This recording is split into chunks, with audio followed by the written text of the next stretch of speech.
This is the Lippin Putts Podcast here in the Woodward Sports Studio. Sam, you all right over there? A little frozen. Yeah, no, I'm watching the screen. Sorry. A little frozen over there. But another episode coming to you. Episode 18. Episode 18. Kirk Maltby. Yeah, I can't believe we're already at episode 18. It seems like we just started this thing. But little show note before we kind of get moving into things and talk about the President's Cup and the Sanderson Farms.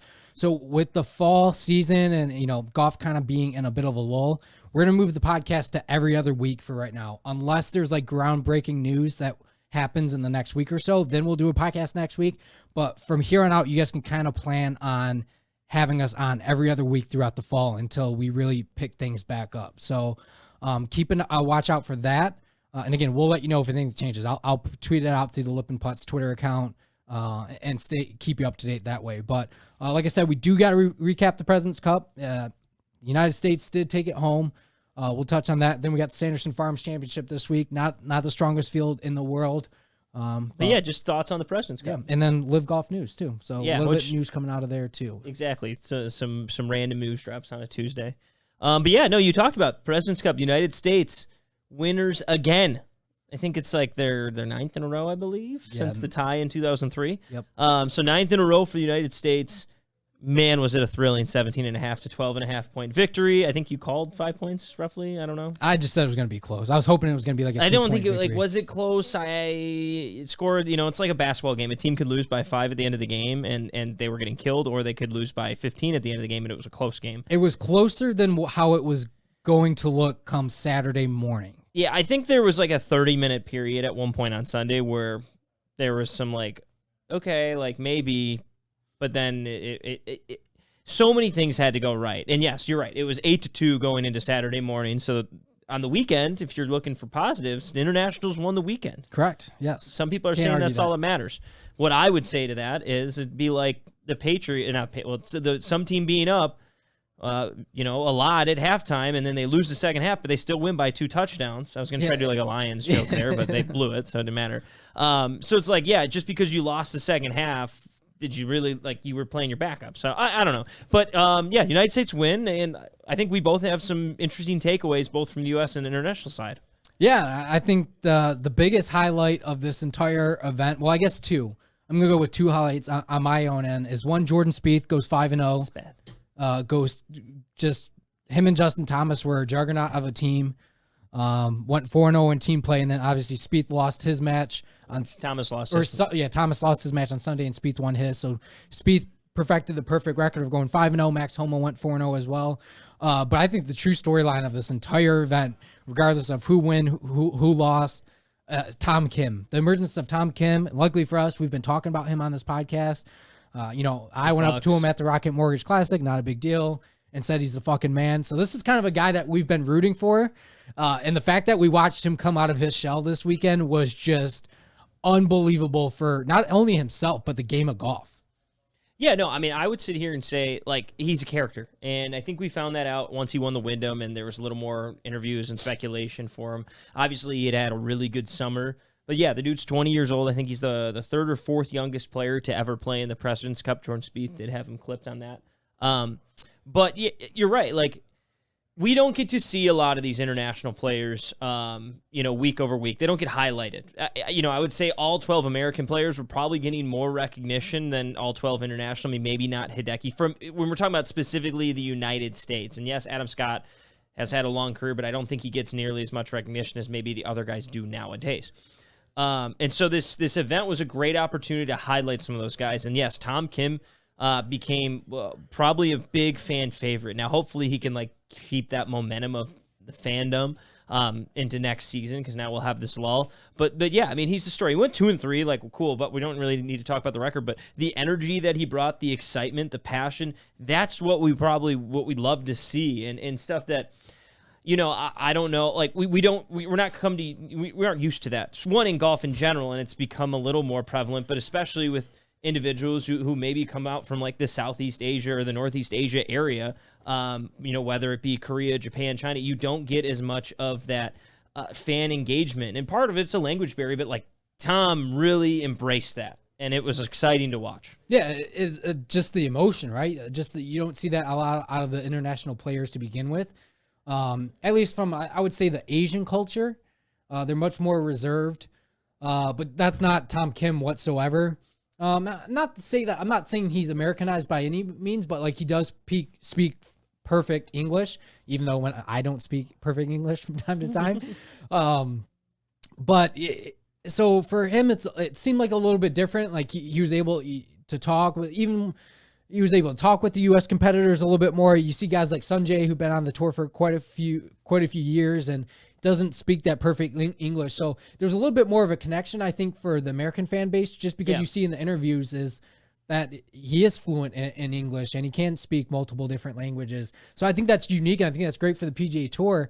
And I think one of my favorite quotes that came out of the weekend is, I believe he was 7 when KJ Choi beat Tiger Woods in the playoff for, what was that, the PGA Championship or the U.S. Open? You mean Y.E. Yang? Y.E. Yang. Yeah, in 2000, it was the 2009 PGA Championship at Hazeltine. Correct. And he said, he was rooting for Tiger because he wanted to be the first Korean-born player to win a major. And I was like, wow, I've actually never heard that take before. And I was like, that's impressive. That's cool. And hey, right now, him and Sungjae are probably the two favorites to do that. Yeah, no doubt. And another player, KH Lee kind of came out of his shell too, and he's like, he basically wins. He's won a few PGA Tour events. But yeah, it was exciting to see some of these guys who don't get highlighted tournament to tournament. You look at other players more often. And again, like, there's only 24 here, so it's easy to focus on all of them compared to a regular event. But yeah, no, it's fun to watch. It's exciting to see, and kind of everything along those lines. And I think he embodies, like, specifically what you and I want to see with a lot of professional golfers moving forward, this more fan interactive, fun, energy-filled guy. Yeah, no doubt. And no offense to like a Patrick Cantlay. Yeah, no, agreed. Like he took over the social media by storm. And I even had buddies here that were in the office and they go, who's this Tom Kim guy? He's like, I love this guy. And that's what's going to get you fans is, wearing your heart on your sleeve and being passionate about the game that you play. So for me, Tom Kim won the weekend as an individual. Mm-hmm. Yeah, no, I would agree. So then, let's flip side. You obviously mentioned stuff about Jordan Spieth. Max Homa went 4-0.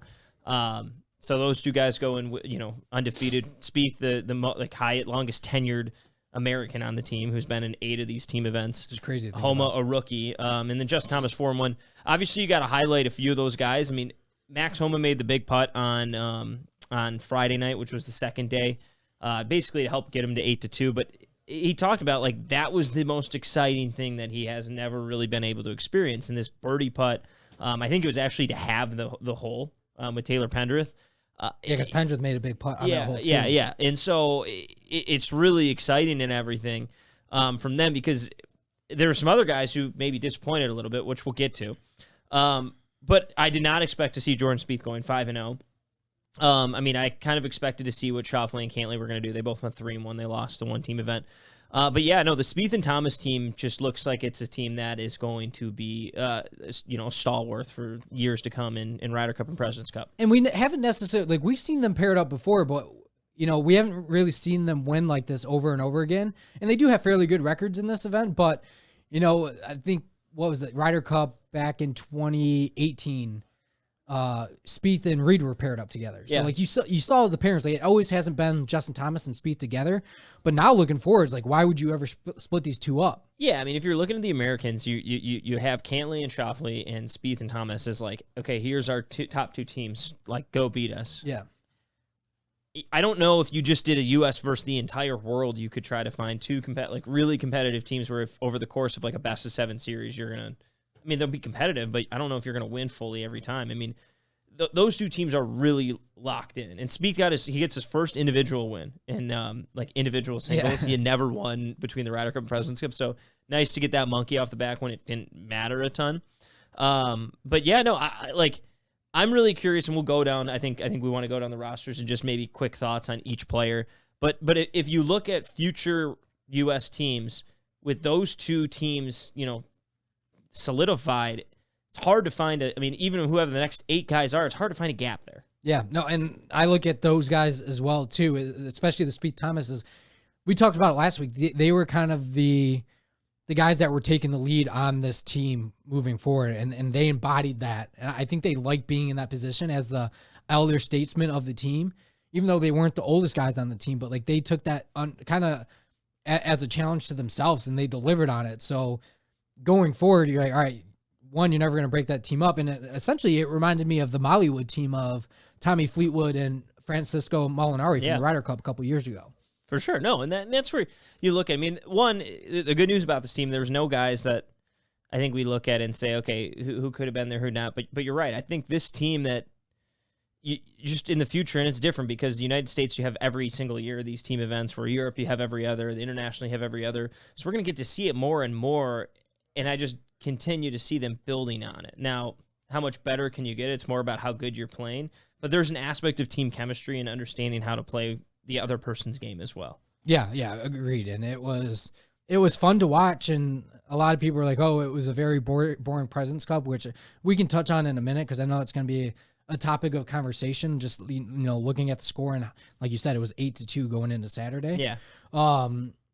But you know, I think the rest of the PGA Tour should be a little bit worried about Jordan Spieth moving forward, because I think a lot of match play has to do with putting. And to me, that looked like the Jordan Spieth that we saw of old, that has all the confidence in the world on the putting green and essentially was making everything that he looked at. Yeah, you know, it's interesting. And match play and stroke play are wildly two different things. And someone who maybe isn't fully into golf, maybe they don't get it. I think they're not different sports. You can't say it, but they are such different formats. You change the complete complexion of how you play the game. In stroke play, you're maybe playing a little more conservative and taking advantage when you can. You're playing to smart areas, especially when we're talking about these professionals. They're playing to big parts of the green. They're making putts. Match play, you're trying to make birdies. You're trying to make putts. If you lose a hole by 3, you just lose the freaking hole. It doesn't matter. And so I think when you talk about Spieth, one, he's always been the most dangerous putter from like outside 20 feet. He always has been. And I think when he has this security blanket, specifically in 4 balls, of a guy who's maybe in with 4 or maybe in with, you know, this next putt doesn't matter what happens. You have no fear of what happens past this one. It makes you putt 100 times better. I'm sure you know that. Hey, if I'm in for par and you're putting for birdie, knowing the next one's good, you get to be more aggressive. Yeah, I mean, how many times have you looked at your partner and say, hey, I'm going to take a run at this? And and you can't, because you know the next putt literally does not matter. And so I think Spieth, really, if he can somehow mirror that to stroke play, which you can't because you need to make those 3 footers that you miss all the time, what specifically he misses a lot. It's hard to translate, but I think that's what we got a lot out of is hey, I know my partner's got my back and we're good type thing. I just think, again, it's any sense of confidence that he can get back in the putter, which we've seen so dangerous from in years prior. I think that's, one, not only going to be great for him, but it's going to be good for, I think, the PGA Tour, looking for, you know, their stars to perform well, especially with the LIV Golf situation. Yeah, no, for sure. So I guess we'll talk about if we think the President's Cup's fun. And I mean, maybe we talk about it right now. I might jump the gun on a few things, but overall opinion of the President's Cup. I mean, to me, it's still something. I know it's not popular. It's not the Ryder Cup, and I don't think it's ever going to be that. I do agree with your idea. Like, let's make it a mixed event. Paul McGinley actually said that the night before. The night before the President's Cup started, and you know, it got a lot more momentum this year than it ever has. Correct. I've heard people saying it for a few years, but kind of went viral. Not you know, not us, but other people's takes on it. Those guys watching. Where do you think I got the idea? Yeah. My whole thing is, you're right. It's just been so lopsided. Now, you could say this other side, hey, Europe's beat the shit out of the Americans. The difference is the Americans were supposed to win a lot of those times and didn't. So you have this storyline of this Cinderella team that continues to kick the shit out of the Americans, and there's more tradition and there's more interest. I will say, when it happens, it's exciting to have on TV, but it doesn't move the needle. It doesn't make me go out of my way to want to go watch it or anything. You know, you have football on. I had to have 2 TVs because I'm sure as hell ain't watching that over Red Zone. That's kind of where I net out on. But I will say, when I was watching it, it was entertaining. It needs to be more competitive. And on paper, 5-point defeat, you could sit here and say, hey, maybe this was somewhat competitive. But on my end, it was 8-2, and it was never really in jeopardy. And again, you're not going to spot them points or anything. And I'll get into some other thoughts of what I think the coverage can do to make it much better too here in a second. But it's hard to get excited, especially after a full season of golf and everything. And it's cool and all. I don't think the Americans have nearly as much emotion wanting to win this because they're supposed to win it. And if they don't, man, that's a pretty bad, like something fucking went wrong. Yeah. Where the Europeans, like when they're playing the Europeans, like, okay, they won, recently, but before that, they haven't won a lot, and they're expected to now. So yeah, and Justin Thomas is just a natural competitor as well too, and you could put him playing putt-putt. I still think you're going to get that emotion out of him regardless. So he's the one. Even him, I felt like was a little subdued. Well, him and Spieth were whooping up on everybody. I think they won matches 6 and 5, 4 and 3. Like but it was almost like it didn't seem as fully genuine because I think in the back of his mind he's like, we're supposed to win this. Yeah, no, I agree to that statement, and that's it'd be like getting excited, in golf for beating your friend who maybe is 15 shots worse than you in a handicap. And you guys were close with 3 holes to go, but like you knew water was going to find its level and you're going to beat him. And so like, you don't want to get like super pumped unless you make a birdie putt on the last hole to beat him by 1. Then it's a different story. So that's how I relate. Do you want to hear, like, are you ready for this tangent? Oh, I already think I know where you're going with this tangent. And everyone's beat them up. But here's my thing. And I think everyone's made a pretty big deal about it. I've never covered golf from trying to make it for TV, whatnot, so I don't know how hard it is. I can't speak toward that. But you have, in foursomes, fucking 10 balls in play. If it's the matches with the day they have 5 matches. 8 balls in play the day when they have only 4 matches. Foursomes, you have 20 balls in play. The fact that I'm not able to watch every single shot from an alternate shot competition is abysmal.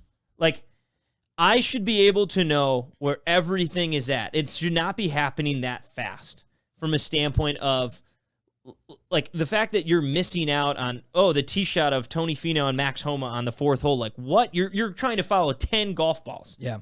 There's enough time in between things where we don't need to do that. And, like, what pains me to say this is, not pains, because now everyone's going to get on my case. Where LIV has done really well is they've stood up this shit last minute, and they've been able to put, with a lot of cameras, you get to watch a lot of golf, and I get there's commercials, there's sponsorships, all those things. But, like, how is it this hard for the PGA Tour or the President's Cup to put out a product that is so hard to watch, so hard to follow? You know what is fun to watch in this thing? Like, I put bets in. I had parlays. I couldn't figure out what was going on in certain matches early on because they weren't showing it on TV. Yeah. And it's not the guys on TV's fault. It's not the broadcaster. It's someone's fault, and I just don't fucking get it. And I get, now if you're talking, okay, foursomes, 20 balls in play. Hey, if a guy hits one way out of play and right, you don't need to talk about it. Have someone say, Max Homa's out of the hole because he hit his tee shot way right. They're on Tony Finau. Cool. But, like, when you have 10 balls and play an alternate shot, I don't understand how you cannot show every shot for that. Yeah, and the amount of commercials that came along with it too. And I get you got to take care of your sponsors, you got to take care of your commercials, but it seemed like they would come back from break, hit 1 or 2 shots, and go right back to commercial. It was never ending, and that's where, like, LIV doesn't have commercials. They don't have that, but I'm able to watch a ton of golf to the point where I wanted more replays on LIV because they just kept going to shot to shot to shot. I'm just like, how are we so like, it's just, it doesn't make sense to me. Anyone who's putting that there, like, hey, this is a good product for us. And I know it's what every outlet's doing, everyone outlet's saying. I just don't want to be that. Like, I had to, because LIV has done a significantly better job at this. And if I'm the PGA Tour, what's a concern that you have? Yes, we have players leaving, but what about, like, viewership? That's the money we're bringing in, revenue, people watching, eyeballs on the TV. If we're putting out this shit, people are going to go want to watch LIV anyways. They already have a better field, according to some people. Like, if it is difficult to watch, that's something that's really important too. I don't get how they haven't thought about this in the last 6 months. Yeah, and they've done things in the past too where they do, like, Rolex will be the presiding sponsor, and they buy out, like, commercials. Like, hey, we're commercial-free hour. Commercial-free hour because of Rolex. And they've done that before. I don't know why it seemed like they've moved away. Like, and they've done that. I could be mistaken, but I'm 95% sure they've done that in Ryder Cups. Yeah, I'm sure you're right. And maybe it was like, hey, we're going to front load.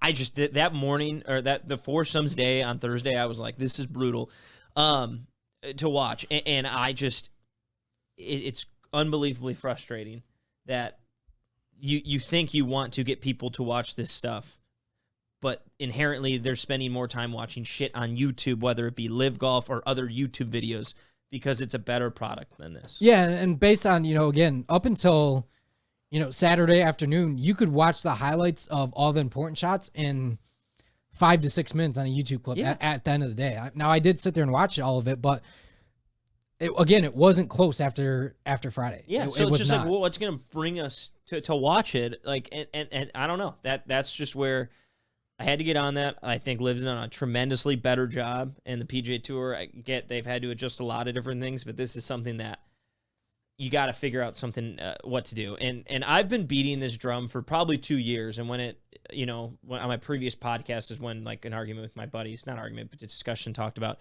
I am so sick of playing through. I cannot fucking stand it. And I get, like, their take is like, well, you get to at least still watch golf, which is better than commercials. I have no merit to back this up, no research. And I'm very close to, like, I want to see if there's some information. But I almost think because of playing through, they feel like they can add more commercials because we're still watching more golf. So if before we had 60 minutes of golf to, try to allot 15 minutes of commercials, 45 minutes of golf, now I think it's like 12 minutes of commercials, 8 minutes of playing through, and only 40 minutes. And I don't know if that's what it really nets out to, but that's what it feels like. Yeah, I agree. And I can't stand it. No, I the only sport, and again, we're bringing NASCAR back into this, but that's the only sport where I've actually seen it work out to, because they have the leaderboard going up at the top, like a continuous leaderboard, and then they show the car on the track, and usually they just try to follow the car that's in first, and that works a little bit better. I will say it works a little bit better in stroke play tournaments, but like they should at least have an overlay or something that says like what shot this person's hitting. Like it's really hard to follow along or what every match is at. Like, it wasn't, again, I think they're going to have to figure something out, because there's been complaints, like you said, across every platform besides, NBC. But this has been something that they've been beating a drum for a while. Well, and they even have the PGA Tour Live. It's like, okay, you're already making fans pay for that. They didn't have any of that this week. Right. That's like what I'm streaming. saying is, why don't you have a streaming service that you make users, one, pay for, which you already do, but give them commercial-free coverage. Yeah. And like have an alternate broadcast team employed by the PGA Tour. Yeah. Like that kind of seems like a no-brainer to me. And then boom, that's another sellable item that you can have in your back pocket. And look, I'm sure there's a lot more that goes into it than what we understand. I don't know, if I was putting together a tournament to put on fucking YouTube so people could watch, I would have certain things there that for a national broadcast of a national event, probably in their mind, what they've spent a lot of money on to own the rights to, I'd want there to be a hell of a lot more people tuned in and not pissed off with this. So, yeah. No, I had to go on my tangent. I was pissed. But I do think having the wide margin in USA versus international the first couple of days, like that played into a role of why people were highlighting this as such a big issue. It could be. Because if the coverage was good, then this isn't then the President's Cup is You mean if it's competitive, then people are talking about how competitive it Correct. is. Then you're right. You're probably, there's some aspect too. But we also kind of expected it to be a blowout. So well, you did. I did not. Yeah. So I guess I'll give you your flowers on that. But I do want to circle back to a couple guys that. Sorry, I just had to. No, that tangent need to be because if you weren't going to do it, I was going to do it. I was letting it stew. But two guys that we talked about, I wanted to see Kisner play.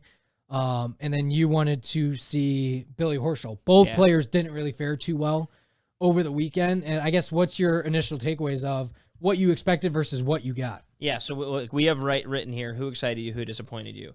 Billy Horschel will be the second biggest. Actually, he's my first biggest disappointment just from what I wanted to see and what I was hoping to get out of it. From like a skill level and expectation, Scotty Scheffler, I think, was a bigger disappointment than him. But I was expecting this fiery, engaged, wanting to be there. And it's hard, like when you're getting your teeth kicked in like Billy was, because he did not play well. I saw him 3-putt from like 4 feet on Sunday on like the third hole. It was like, dude, man. He makes it, 4-footer to win the hole, misses the comebacker.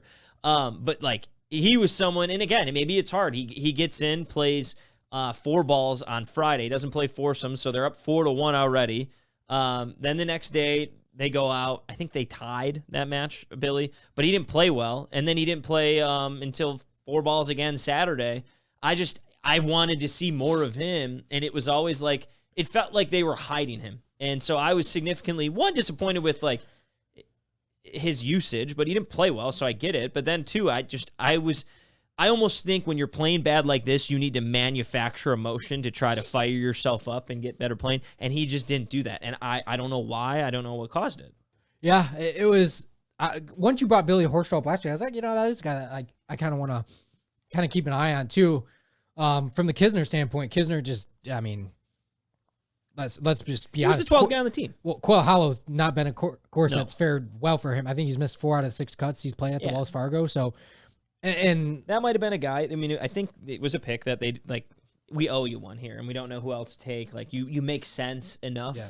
Yeah. Would Sahith probably have been better 100%? But like, he should have been on a few other teams. So I think they like forced him in there. That's kind of how I felt about it too. Especially again to your point, where a team, United States team coming in that you expect to win. So, Billy Horschel did at least win one match. He went 1-2-0.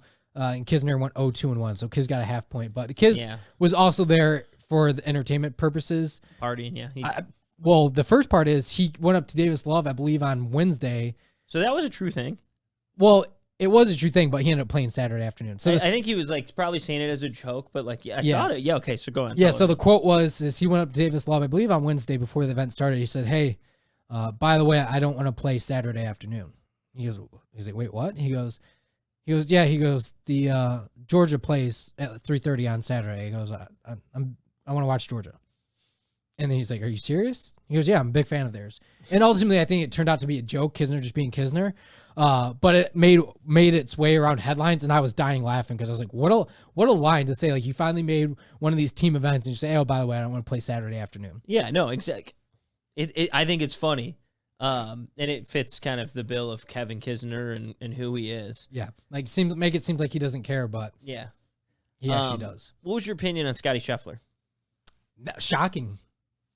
I mean, he went 0-3-1. Yeah, and he coming off a very good Ryder Cup last year too. Yeah, I mean that was it's so we'll get to players like rookie who had a coming out party, but yeah, he had a coming out party, and then what did he do this year? He fucking tore it up. Just there could be a guy that we'll talk about in a sec. Okay. Max Homa. Now, I read some places he didn't play as bad as he did, or Sam Burns carried him, blah blah blah. You're the number 1 player in the world. You're an automatic qualifier. You are you just to go 0-3-1. Like people said, he played some really good matches. To go 0-3-1, that's just bad. Like you're the number 1 player in the world. You have 4 matches. You should win one of them. And in an event where the expectation was probably the USA. I mean, no one set the line at the beginning, but it probably would have been like USA to win 19-11 or 18.5 to 11.5, kind of by 7 points. Like you would assume a guy like Scotty Scheffler, who's going to play at least 4 matches, maybe 5, should get at least 2.5 points. Yeah, no, I'd like to think him and to get a half point, like that's just bad. Yeah, and sometimes you don't have it, but that's kind of what it seemed. And I think it could go back to a little bit of what you said. Is he seemed like one of the guys like, we know we're gonna win. We're kind of just out there, slapping it around. Yeah, exactly. So I don't know.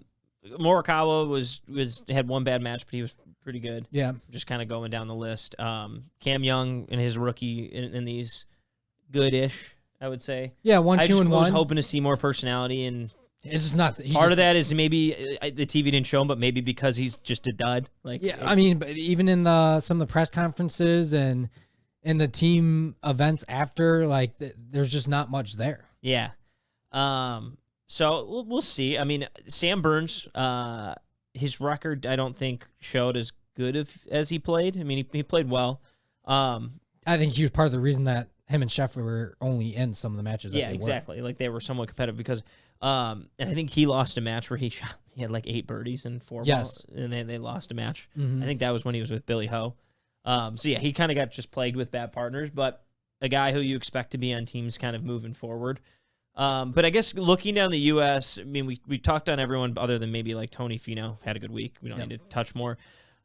I think we both can assume Kisner and Horschel probably won't be on the team at the Ryder Cup. Maybe they do. I mean, look, we got a full season that can happen. Correct, yeah. But I'm curious, like, what other players do you maybe expect not to be on this USA team moving forward? And then, obviously, I think we can both throw on Will Zalatoris is going to be assumed to be on it. You don't need to give me who the other people are, but I would be surprised if Kisner and Horschel are on the team, barring I don't think Kisner. I mean, barring them both having a good season, I don't think they're on the team next year. Yeah, and these guys can kind of control their own destiny, essentially, from that standpoint. Yeah. Cam Young, if he can keep playing at the level that he is, he would definitely be a pick. But I think a lot of what we don't get is, how do they do in these team aspects and how well do they gel the team? To me, Cam Young doesn't seem like a real gel type guy. Now, he may be an automatic qualifier for over the next year because I don't see his play slowing down by any means. But I think there's a good core 8-9 guys that are pretty much locks for next year. Barring injuries or people leaving for LIV or something, or their game just completely going to the shit. I mean, you'd like to say Scheffler, Cantlay, Schauffele, Burns, Thomas, Finau, Spieth, Morikawa. That's 8 guys. They should all be on the team. Yes. Max Homa, if he has a season like he did last year, he'll be on the team. And if he keeps playing, I mean, he just won last weekend, and then 4-0 definitely doesn't hurt. Hey, right. I went 4-0. I don't know if he played the best or not, but I'd like to think both Homa and Cam Young will be on that team. Correct. So there you got your 10 essentially. So now we're looking at 2 other guys. I think there's going to be some names that pop up. Taylor Montgomery. But Sahith, I think specifically, is like who Zalatoris will be the number 1 player who will be on this team who wasn't, assuming he comes back with a full health and everything. But yeah, then I think you're kind of looking, okay, who's going to be the next couple guys? Yeah, it doesn't seem like there's a lot of spots up to grab right now. No. As we sit, a couple of days removed from this President's Cup. But again, anything can happen over the course of a season. Like Scotty Scheffler was a captain's pick for the Ryder Cup, and then turned in, like you said, one of the best seasons that we've seen on tour by winning in the spring. So somebody can come out of the blue and do that. Homa could do that for himself and automatically. Yeah, there's a couple guys that can turn their quote unquote captain picks into automatic bids. Yeah, and I do think, I do think there's an aspect of, in this match play format, you kind of learn how to win, and we'll touch on some of the internationals. I'm going to leave this take, actually, till we talk about Corey Connors, because I have a theory on him. Okay. But what I did want to touch on is just looking at, like, the team last time around for the President's Cup, 2019. Here's some players who were on it that, like, what? Like, it was 3 years ago. There was the COVID year. But Webb Simpson, he was an assistant, but, like, he was on the team. I mean, he was okay then. Matt Kuchar, Bryson, Gary Woodland, Ricky Fowler, Pat Reed. I mean, that's 6 guys, and then also DJ was on it. Brooks didn't play that year. So you only had 5 returning guys. JT, Cantlay, Schauffele. Oh, I forgot Spieth wasn't on the team that year either. Finau. So you had 4 returning from the year, that 2019. That was the one year Spieth didn't make a team. Yeah, so I think he was right. He was up in the air as one of the captains. Yeah, I'm at the surprised time, Ricky. He was playing god-awful. Ricky was still playing decent at that time. Ricky replaced when Brooks withdrew. Correct, and like that just goes to show you how much can change in a short amount of time. Exactly, yeah. And so it's hard to project. I mean, it probably would be better to look at the 2021 Ryder Cup team. I mean, the guys you're missing there now are DJ, Brooks, and Bryson, and I think that's it from that team. Yeah, because I don't think Reed made that team either. No. So we'll see. But yeah, I guess any other thoughts on the Americans? No, I mean they went out and did exactly what we expected them to do. Yeah, they did their job. They were who we thought they were. I thought it was cool, seeing President Clinton and President Bush there. George W. on Friday. Was that Friday? That was Friday, right? My days are all mixed in together, but it was cool seeing them out there. I thought the fans were awesome. A great turnout, even though a lot of people were for how not fun it is. I think these are once in a lifetime opportunities to go see, especially if it's in your home state. I know people were questioning like, okay, like why would you have it at Quail Hollow when they have a PGA Tour event essentially every season? We'll get to our thoughts on the golf course. Okay. I have an opinion on let's that. Let's say that. All right, so let's jump to the international. Well, just number 1 disappointment from the U.S. Was it Kisner for you? Kisner for me, yeah. Okay, cool. Got it. Yeah, so international, I mean, we obviously talked about kind of Sung Jae, and we mentioned Cage Lee. We obviously talked about Tom Kim. We didn't talk about Siwoo Kim, though, who had the most points for the internationals. He was 3-1. He ends up taking down 4-0 Justin Thomas on Sundays, which, you look, they went into the Sunday final day down 4 points, and they needed to start off hot. Siwoo Kim starts off first match out against Justin Thomas, and he wins, so he did his job. Siwoo Kim's a guy who, like, it's weird. He's had an interesting career. He's won the Players, but then he falls off, and then he has a couple big tournaments, and then he falls off. So I don't really know what to make of it, but I just think we needed to highlight him and Sebastian Munoz, who probably were the two MVPs, behind Tom Kim for their team. Correct. Yes. Yeah. Munoz goes 2-0-1, and then obviously Siwoo Kim 3-1.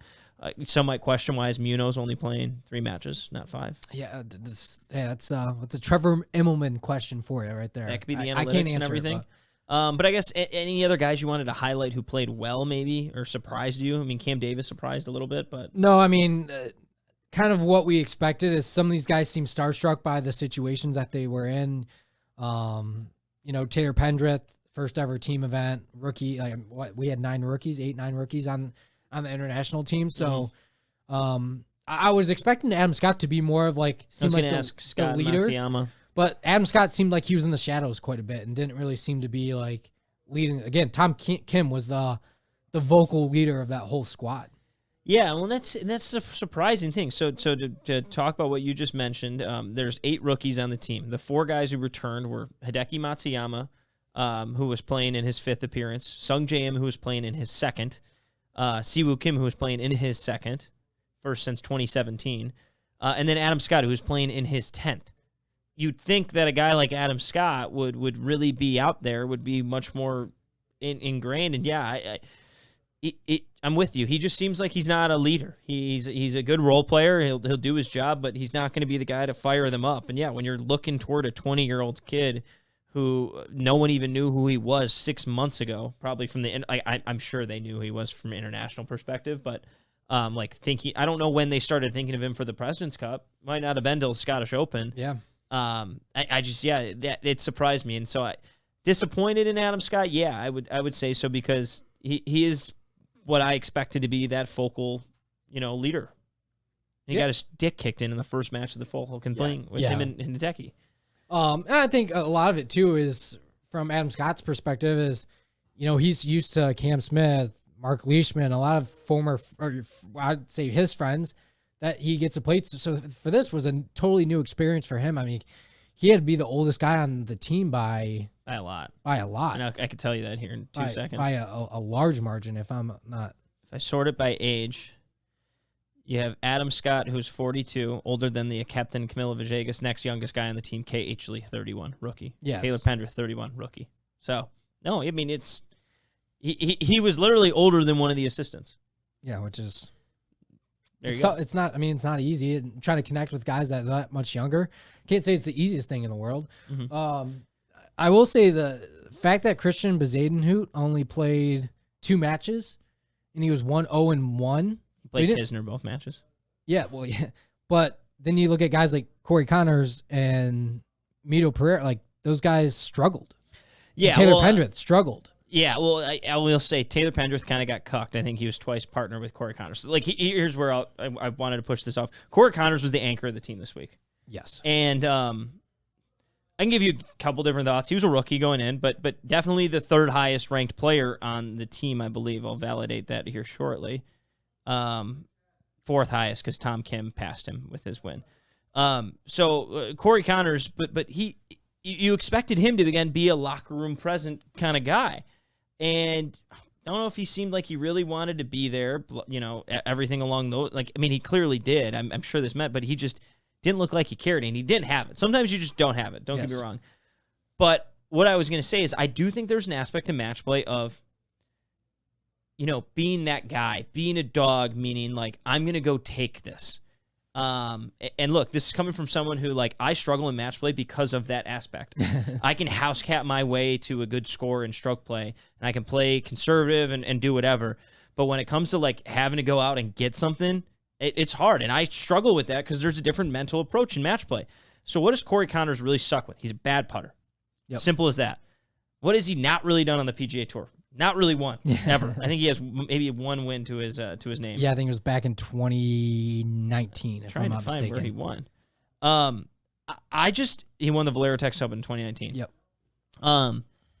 I just wonder if there's an aspect of him where it's like, man, you don't have that mentality, that dog mentality to go and take something, to go and win something, whether it's a normal stroke play event when you need to do it down toward the end, or these match play scenarios, because he was lost. And in match play, putting is really important because you can always set the tone by me. I mean, he's just a bad putter, so it doesn't help. Correct. But he was never... Bezaden, who's a much better putter, exactly. Which is again, shocking. But he was never putting pressure on. He was never hitting good shots. Fucking Xander tried to lose that final match for all he could. And you have Xander Schauffele laying up on the 18th hole. First off, Corey Connors misses like a 4-footer on 17 to would have the match going at 18. And it was, again, that was at the point where it's like, okay, maybe if this goes that one way, they could spin it.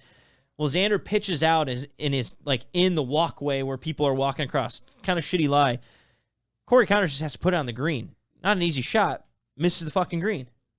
Schauffele gets up and down. It's all about being that first one in and almost creating fear. Like there's a gamesmanship, and he just doesn't have it, I don't think. Yeah, no. He call a spade a spade. He's a very vanilla guy. He's good enough to stay on tour, keep his card. Not going to discredit his one win by any means, because winning on the PGA Tour is a big deal, but that's a guy that when you look at the rest of his career, that's probably all he's ever going to get. Yeah. Maybe one, maybe in another. He's good enough to win every once in a blue moon, but he's not good enough to compete on a weekly basis. Well, and here's the thing. You can have a damn good season having top 25s and top 30s. Like just consistently racking up, even top 20s, you're having those good finishes. Which is what he does. He's a good, consistent player. His floor is high. His bad play is high. But he's not going to, when the lights are brightest, for some reason he does not execute. And this one, he was under the spotlight, and he went 0-4 and was horrible. Yeah. Well, I even look at, again, going back to, I've talked about it before, is I do the squares competition for these majors. And the reason I've known Christian Bezadenhout for 3-4 years is come the weekend, he's always flirting with a top 20 finish at a major. So that's a guy that can go out there and get it. So when I saw him at a team, I was like, you know what? That actually might not be a bad pick for them. He's a good putter. Playing 2 matches, that one shocked me. Yes. Almost indefensible by... Immelman. There's a few things. I actually read that from Golf Digest by Joel Beal, I think, put it out there. Joel. But yeah, no, so this is going to be a fully hot take here. I don't think Corey he'll be on the President's Cup in the future and stuff like that. I mean, especially if we're talking about 3 guys who are missing from that team this year, and Cam Smith, Joaquin Neiman, and fuck am I blanking on?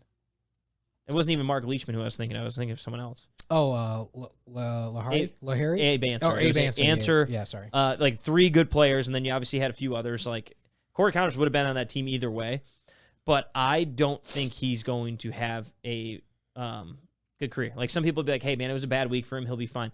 I think this is going to impact him more than we know. Oh, okay. I don't think he'll ever win again. He'll be competitive to some degree, but I think we will see more and more house catting. Yeah. And look, this is coming from someone who is a house cat. So it takes one to know one. I like how you call yourself a house cat. I guess circling back to the golf course, I know that's something you want to talk about that. So you asked a great question, yeah. One, they go back to where they play with the Wells Fargo quite a bit. We've seen majors there before, but it's not routed the same way as we typically see Quail Hollow. Yeah, so which one do you want me to touch on first? The decision to go back to Quail Hollow or the rerouting?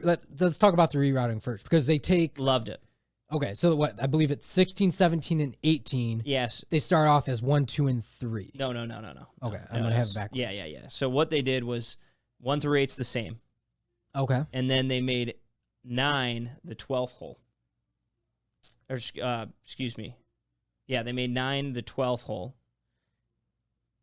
It might have been the 13th. No, it was the 13th. So they made 9 the 13th hole. No, the 12th hole. Fuck, I'm right. Okay, they made it the 12th hole. Then they went to 13, 14, 15, which ends up being 11, 12, 13, which is really exciting. 14, 15, excuse me. I don't remember. Either way, the Green Mile was 14, 15, 16. That's all I know. They moved, which is the last they three moved holes. 16, 17, 18 to 14, 15, 16. The last Correct. three holes. They moved that drivable par 4, which was normally the 14th to the 11th, and then the fun par 5, which was normally the 15th, was now the 12th. And they finished with it was like 8, 9, 10 basically. They finished you played 10 as 16, 8 as 17, and then 9 as 18. And sorry, I it's hard. It was hard to keep up. Like, I couldn't keep up on the broadcast. The reason for that was, hey, the Green Mile, exciting finishing holes, 16, 17, 18, very exciting finishing holes. If matches aren't getting to that point, like, we're missing the great part of the golf course. Not to mention, honestly, the 3 holes up until specifically 14 and 15 leading in, you got a drivable par 4 with water left, and then a fun par 5. Like, you want those holes to be a part of the match play. So I fully supported them rerouting it to make it to where we can get much more of those golf holes. And I think it's cool to see the golf course from a different way, even though people are like, well, it's not the way the golf course was designed. Well, it's a match play event. So 1, you can get away with doing that. And 2, you get the Wells Fargo there every year. So why not? Why not switch it up? No, I really liked it specifically because of the significance of those holes, what they've meant from like a most part. Like, my issue with Quail Hollow now, if I want to transition, like, it's a boring golf course. I mean, there's some special holes, and I talked about the drivable par 4. Basically, the last 5 holes in the golf course are pretty cool, but everything else you don't remember much, other than I remember the 7th, which is a fun par 5. There's just a lot of the par 5s are just like long and straight, and there's not a lot to it. There's not a lot of memory basically. In match play, you want a lot of variety, a lot of fun stuff, risk-reward type holes. And so moving these holes that can create, whether it's more hazards or create eagle chances, I just think it makes for a lot more fun of an event. So, yeah, I don't care at all what it was like for the PGA Tour. I think they did, with the course that they chose, they did a great job from hey, this is how we want it to route, because it's a lot more fun. And a lot of those matches, more TV product. Yeah, and a lot of those matches were ending early, especially on Friday or Thursday and Friday. So you get more into it. So, yeah, I fully. I mean, my favorite hole to watch there is number 14, which played as 11, the drivable par 4. Yep. Where I think both Scheffler and I forget who he lost to in singles. Was it KH Lee? I think it was KH Lee. They both hold out for eagle back to back, but it's a fun hole, and I think when you get more of that, it's exciting. Yeah, no, I agree to that. What do you think about them going to a course that's regularly on the PGA Tour? I don't like it. I mean, I don't look. There's a lot of infrastructure that goes into it, and some of these PGA Tour courses have the infrastructure. I hate when majors go to these ones. Like, obviously, they moved the Wells Fargo this year from Quail Hollow to a different place for that reason, so you don't have it twice in the season. But I'd rather them go to these cooler courses that maybe offer more risk reward or offer. I don't know. I think of like Chambers Bay. I want more golf there. That's a fun course. That would be a great match play course. Okay. You can't do infrastructure at Bandon Dunes for this, just with crowds, and that's the other thing you got to think about is like how you're going to get fans. But I'd rather them go to different courses that we don't see that often, that are almost better made for match play. Okay, I think that's fair to agree upon, and I think Daniel Rappaport, shout out now with Barstool Sports, he went on in the Foreplay podcast, and he was saying that, the most members, the other club that has the most members at Augusta is Quail Hollow.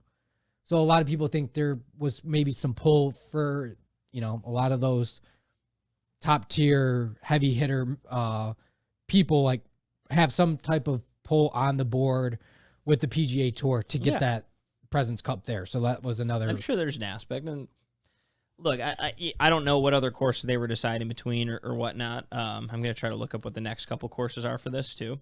But yeah, that's kind of, we see it all the time. Let's mix it up type thing is my thought. And I think the front nine at Quail Hollow is very boring. Yeah, I was hoping for our own greed in the future and I know the Oakland Hills here in Michigan is going to get some U.S. Open stuff. Yeah. Yeah. I think it would be awesome to have an event like that here, because back in the day, I believe Meadowbrook might have hosted one. No, they hosted a PGA Championship, but like Plum Hollow hosted the 47 Ryder Cup. Well, Oakland Hills did host the 04 Ryder Cup. Yeah, that is true. I guess I kind of spoke up. That was when Hal Sutton partnered, put Tiger and Phil together. Correct, yeah. So I guess I misspoke. But I would love to see something like that here again. I was not a big golf fan back in 04. I didn't start playing golf until Really, I was about 13 or 14. Like, So for me, that kind of you forget about it a little bit. So selfishly, I want to see something come back here soon. Yeah. So just looking next, 2 years from now, you got Royal Montreal Club in Quebec, which honestly, like, you could get some dicey weather. Yes, Canada this time of September. year. Like, just thought process. Maybe they're moving it up. I don't know. Medina in 2026. Which, there we go. So that's close. I don't know if you remember last time there was a team event at Medina. The Americans blew that huge lead. What year was that? That was 2012. They were up like 10-6, and they choked it away. I don't know why that. I know what you're talking about, but I don't know why it does not ring a bell to me. Yeah, so they lost that Ryder Cup there, and then Bellerive, and there's one in Melbourne 2028, and then Bellerive in 2030. I think the one in Melbourne and like the one. So when they were in Australia last year, yeah, it was fun. Or a couple years ago, or no, that was 2019. Mm-hmm. When they were in Australia in 2019, that looked like a good time to be in there for that event. So maybe take a little Australia trip in 2028. Well, that's exactly. And then they Bellerive. The fans at the PGA Championship were great, so I do think there's some excitement there. I'm just going to try to get the future venues for the Ryder Cup. It's a shame we're not going to have Lefty for the Bethpage Black one. No. Yeah. Well, Lefty's digging his own grave. I know. So we got Marco Simone in next year in Italy. Then you have Bethpage in 2025, which that would have been a great, like, I don't know if they would have done this, but a Phil versus Sergio captaincy for that would have been a lot of fun. I wonder if that would have been been New York fans and everything. I mean, I know that was going to be Phil's. Like, I do know that. Like, that was pretty clear. This is going to be Phil's Ryder Cup. He's going to be home. Obviously gave that fucking thing away. Give it. You know who I think it will be though? Well, yeah, who? Eldrick. Yeah, you're probably right. I mean, you're probably right. Because he was the president. He was the captain overseas for President's Cup. Yeah, so I'd imagine they want to get him. He's not going to be the Ryder. Zach Johnson's Ryder Cup captain next year, which is good. Give him the one in Italy that no one gives a shit about as much. Yeah, and I would not be, especially being in New York, would not be surprised if it's Big Cat. So then 2027 Adair Manor, which is a sweet video of Adair Manor online. If you go look at it, it's a really cool course in Ireland. It'll be a fun one. 2029 Hazeltine, and then 2033 the Olympic course in San Francisco. So there we go. Time to get excited about golf events 5-6 years in advance. Well, we got like the 2051 U.S. Open or something too coming to Oakland Hills. So. Yes, we do have that. I don't know if that's already on the books. Yeah, but just interesting. A lot of those venues are good. They're different. It's crazy how far in advance they book them. Oh yeah, it's absurd. But either way, look, the event, is it fun? Yes. It's different. It's different. Like, is it entertaining to have on TV? Yeah. Am I going to go out of my way to watch it? It's just because the Ryder Cup just really, the Ryder Cup's tenfold better than the President's Cup. My whole thing is, it's just like you have a lot of golf coming up to this point, and now like with the start of football season, hell, we got fucking NBA and NHL starting in like a few weeks, and I consider myself a big hockey fan. I don't even care that hockey's starting yet, just because there's a lot of other things going on. Football's king at the end of the day. Yeah, football's king, and so I don't know if you move. You can't. They move the whole schedule up, so they're not competing the playoffs. With this, I'm trying to figure out a way to create a little more juice around these team events. And I think there is just inherently more with the Ryder Cup.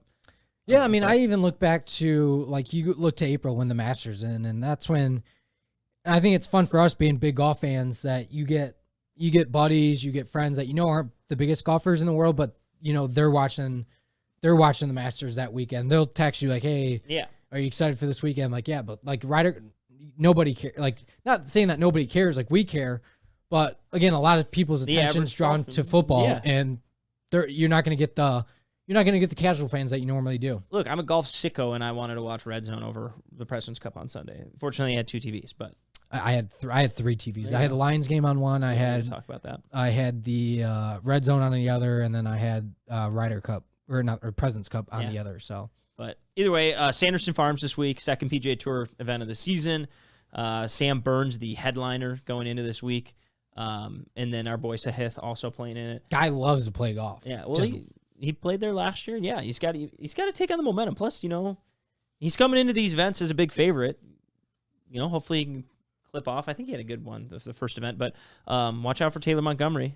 Yeah, your boy. Look, if we're going based on strokes gained data. Last 20 rounds of everyone in the field, he's the best. Just saying. Yeah, I think now we're getting into the season where it's like Now we don't care. I love golf as much as the next person. I know you do too.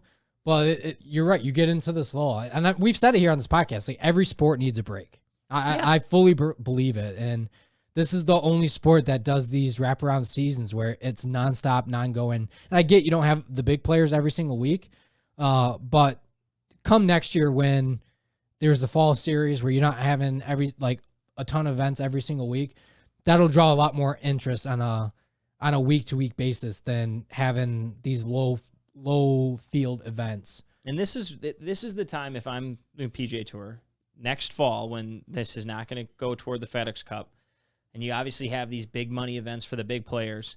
For these other ones, do something to where they're playing for status, but mix it up. Don't make it just core stroke play. Like you know what I love? Alternate shot. I think it's a ton of fun to watch. If they do it every week, it gets monotonous and boring. Correct. But man, it's fun to watch. And hell, I want to play it more often. It's hard because when I go play, I want to play my own ball. Yep. But when I see it on TV, I'm like, man, that's a fun format. And so do stuff like what they do with the Zurich Classic. Make them even larger teams. I don't know. That you could get some sort of creative stuff to do with team golf during this time where not everyone's going to watch it, and it'll still work just as well. Yeah, I agree to that. And I believe everything's on the table. Look, based on how the last year of golf has gone, there's nothing that's not on the table at all. So I'll be interested. I guarantee you team events are coming. It's just a matter of time. If I had to put you on the spot and said, give me a pick for the Sanderson Farms, who are you picking? Just because I know he's one of the few names in the field. Sahith Theegala, but if I'm not picking him, I believe Will Gordon's playing. I'm going with my guy, Will Gordon. I'll validate. Yeah, Will is playing in the field. Just to give you a couple other names in the field, Bezuidenhout is playing in it. Don't forget. Wild story, by the way, that, again, Danny Rappaport put out about him over the weekend. Did you see that? No. So he suffers from a big-time stutter, and it came out that when he was 2, his parents went to some building, or I think they were in some type of business management, and they went to a building, and he saw this jug of fluid in the corner. Well, he was 2 at the time and went over and drank it, and a couple minutes later, his parents found him laying on the ground foaming at the mouth. Well, in that bottle was rat poison. Oh, jeez. And he ended up surviving, had his stomach pumped and whatnot, and it didn't really damage him physically, but it damaged his central nervous system to where now he has a pretty significant stutter. And back when he was playing junior events, he had to take medicine for anti-anxiety because he got bullied for the stutter and whatnot. Really? And he ended up getting banned from one of the leagues over there. It was like a 2-year ban that he wasn't allowed to play golf. And then they kind of had to, because of his medication. Correct. Yeah. And they had to go through a case of what exactly was going on. And he got that sentence reduced to 9 months, but he still couldn't take the medication. Because it brought down his anxiety, brought him calmer, and that's a positive drug for golf. It's like the deer antler spray type thing. Yeah, kind of. So it was a great, fascinating. If you haven't seen it, Daniel Rappaport put it out for Barstool. It was an unbelievable story that you would have no idea because you don't get that type of coverage with the PGA Tour sometimes. Yeah, no, that's awesome. Harry Higgs is in the field, by the way. So Seabez, Harry Higgs, Kyle Westmoreland, the former veteran, Gary Woodland, Nick Hardy, Adam Hadwin. This is the field, by the way. JT Poston, tough. Yeah, not. I'm going Taylor best. Montgomery. He's gonna win. Just all right. Call it right here. I like that. Put a bet on. I like it. how we just keep putting our rookies, Will Gordon and Montgomery, up against. Hey, Montgomery had 3rd place finish. He did that. I mean, you're winning this battle. Ride the hot right hand. I'm Will Gordon or die. But I guess just before the birdie bogey. Not a ton of LIV news. I mean, we got LIV Bangkok next, not this weekend, but the following weekend. So when we do our episode 2 weeks from now, we'll recap it. Really, the big news, more players have dropped out of the lawsuit, including Phil. There's speculation that the reason Phil did it was because he didn't want to go under oath. Who could say? But I think that makes the players who are still in it, Hudson Swafford, Taylor Gooch, and Bryson, I believe, are the last ones Bryson left. might be. I think Patrick Reed's the one that's still on there. Let me see. I sent you this picture. Oh no, that was a different one. That was their new team format picture. Either way, a lot of guys have bailed out. Gooch might have bailed. I might be off on that. It might be just Swaff. Yeah, I think it was weird. It was a weird name, but I think It was Matt Jones was one of them as well. Yes, Matt Jones, Peter Uihlein, and Hudson Swafford, I think were. Yes, and I believe Patrick Reed. Okay, I was going to say, I'm pretty sure Patrick Reed. I think Bryson dropped as well too. So, but it's interesting. 'Cause, yeah, like you said, all those guys have to go under oath, and that's what. And I don't know if all the guys, the Phil one, sure, that can just be people with tinfoil on the head. I just think like, but you're a plaintiff in a case, so most times, like if you want to do cross examination. Yeah, but like, what do these guys got to hide? I don't know. I think it's more like it's a lot of work. We're not going to win this. We don't need to sue the PGA Tour anymore. Right, and I think maybe if they get their names off it, it opens the door potentially for them returning to the PGA Tour, which I believe plays a factor in it all. I do too.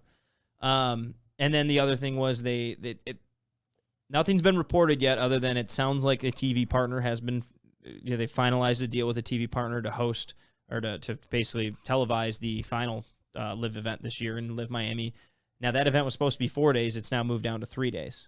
And it's like this weird team format. So you have the team in 5th place plays the team in 12th place. It's like a match play format. 1 through 4 gets a bye. Then on Saturday, you have the 1 through 4 playing the teams that won those of those 8 matches, the 4 teams that won. And then the 4 teams that win their respective matches go to like a stroke play format with 16 players on Sunday and it wins. So, we talked about trying to do something different. This is different. I'm not going to criticize it at all. I'm not going to criticize it until I see it. So. Yeah, I'm fine with it. Other than, if you get eliminated day one, what do you do? But yeah, I mean, we'll see. I'm curious who the TV partner is going to be. Yeah, well, last time we heard it was that they were in talks with Fox Sports. So I'll be interested to see if that's something that follows through. So, birdie bogey of the week. My birdie of the week. I was going to say, I guess you can start it. It was going to be the Detroit Lions until they blew it on Sunday. Yeah, that's my bogey.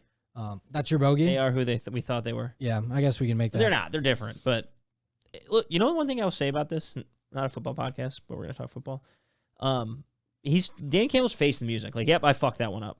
I mean, to anyone who didn't watch, he had a chance to go for the win. If they get a first down, they win the game. Instead, they chose to go for the field goal. Guy missed the kick. Vikings scoring like 4 plays. Touchdown, not just a field goal to tie, and the Lions couldn't score. Yeah. But we're always very critical of like coaches who just don't say anything and everything. So now everyone's critical for like, how could you think? It's like, no, he faced the fucking music. He said, I fucked that one up. I lost it for the team. Yeah, but I think as well too, if they go for it on 4th and 4 and they don't get it there, I still think he gets criticized. Exactly. So. You're right. You'll win if you win the game. You're not going to get criticized. Where I thought of is he was 4 for 6 on 4th down. He went for a few different 4th downs from that same yardage, and there had already been 3 field goals missed that direction. Correct. So I don't know if you're in a dome, it shouldn't have to do with anything. Yeah, but the kickers just suck. The Minnesota kicker flared both 2 to the right, which is what Seibert did.